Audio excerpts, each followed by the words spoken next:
آئیے اب اس سورہ کو آسان طریقے سے سمجھتے ہیں۔ قل هو اللہ احد، یعنی کہہ دو کہ اللہ صرف ایک ہے، نہ اس کا کوئی پارٹنر ہے، نہ کوئی ایکول، نہ کوئی اس کے جیسا، نہ کوئی اس کے برابر ہے۔ اب سوچو ذرا، مکہ والوں کے لیے یہ بات سمجھنا کتنا مشکل تھا۔ وہ تو ہمیشہ سے الگ الگ خداؤں کو مانتے تھے، بارش کے لیے الگ گاڈ، پیسے کے لیے الگ گاڈ، اور ہیلتھ کے لیے بھی الگ گاڈ۔ ان کے لیے تو ہر ضرورت کے لیے ایک الگ گاڈ ہوتا تھا، اور اب محمد صلی اللہ علیہ وسلم ان سے کہہ رہے تھے کہ ایک ہی اللہ ہے جو سب کچھ سنبھالتا ہے، کوئی دوسرا نہیں، کوئی ساتھی نہیں۔ یہ میسج ان کے پورے سسٹم کے خلاف تھا، اسی لیے یہ صرف ایک لائن نہیں تھی، یہ ان کے سوچنے کا طریقہ بدل دینے والی بات تھی۔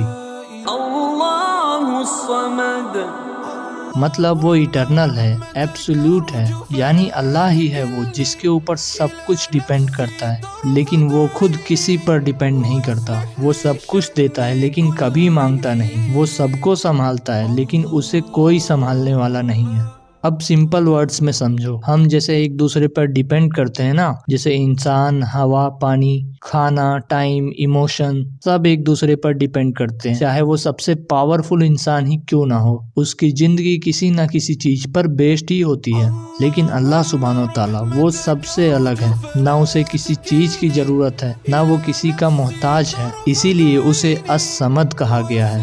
وہ بالکل بے نیاز ہے، سب کچھ اسی سے چل رہا ہے لیکن وہ خود کسی سے نہیں چل رہا۔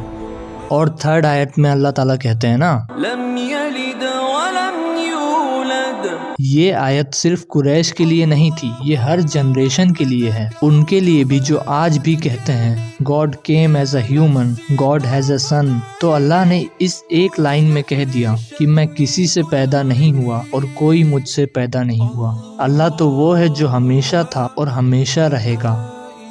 یہ آیتیں انسان کی سوچ بدل گئی، سب کو سمجھ میں آ گیا کہ رب کوئی انسان نہیں ہے، اس کا کوئی خاندان نہیں، وہ صرف رب ہے، بے حد، بے مثال اور بالکل سب سے الگ۔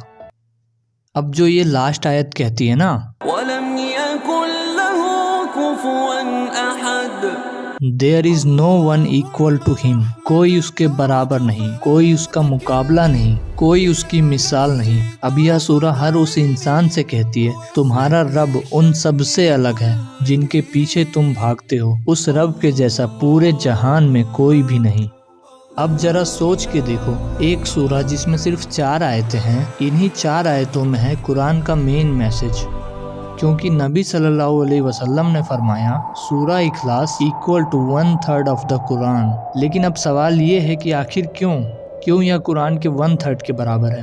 تو وہ اسی لیے نا کیونکہ قرآن کے 3 میجر تھیمز ہیں۔ پہلا توحید یعنی ونس آف گاڈ، اور دوسرا رسالت یعنی پروفیٹ ہوڈ، تیسرا آخرت یعنی آفٹر لائف۔ تو سورہ اخلاص جو ہے نا وہ پورا پہلا تھیم ڈیفائن کرتی ہے، توحید۔ تو اب اس کا مطلب یہ نہیں ہے کہ ہم باقی قرآن کو پڑھے ہی نہ، بلکہ اس کا مطلب یہ ہے کہ ہمیں اس سورہ اخلاص کو پڑھنے پر قرآن کے 1/3 برابر برکتیں ملیں گی۔ اب سورہ اخلاص میں اللہ تعالیٰ اپنا خود تعارف کرا رہے ہیں کہ آخر میں کون ہوں، وہ نہیں جو انسان سمجھ رہا ہو، بلکہ رب خود کہہ رہا ہے میں ہی ہوں جو سب کچھ چلا رہا ہوں۔ اب یہ سورہ نا ان سب بیلیف کا انکار کرتی ہے جو اللہ کو اس کی کریشن کے جیسا سمجھتے ہیں، نہ وہ کسی مورتی کے جیسا ہے، نہ وہ کسی شکل میں ہے، وہ صرف احد ہے، بس ایک اور صرف ایک۔ احد کا مطلب ہوتا ہے جو کبھی ڈیوائیڈ نہیں ہوتا، جو نہ 2 ہو سکتا ہے نہ حصوں میں بانٹا جا سکتا ہے۔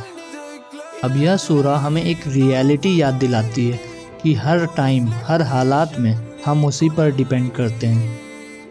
جب ہم رو رہے ہوتے ہیں تو وہ سن رہا ہوتا ہے، جب ہم غم میں ہوتے ہیں تو وہ پاس ہوتا ہے، اور جب سب چھوڑ دیتے ہیں نا تو صرف وہی ہوتا ہے۔ یہ سورہ ہمیں یاد دلاتی ہے کہ جہاں دنیا میں سب کچھ بدلتا ہے وہاں رب کبھی نہیں بدلتا۔ یعنی کہو کہ اللہ ایک ہے، بس اتنا ہی کہہ دینا ہی ایمان ہے، اور یہی ریئلٹی ہے۔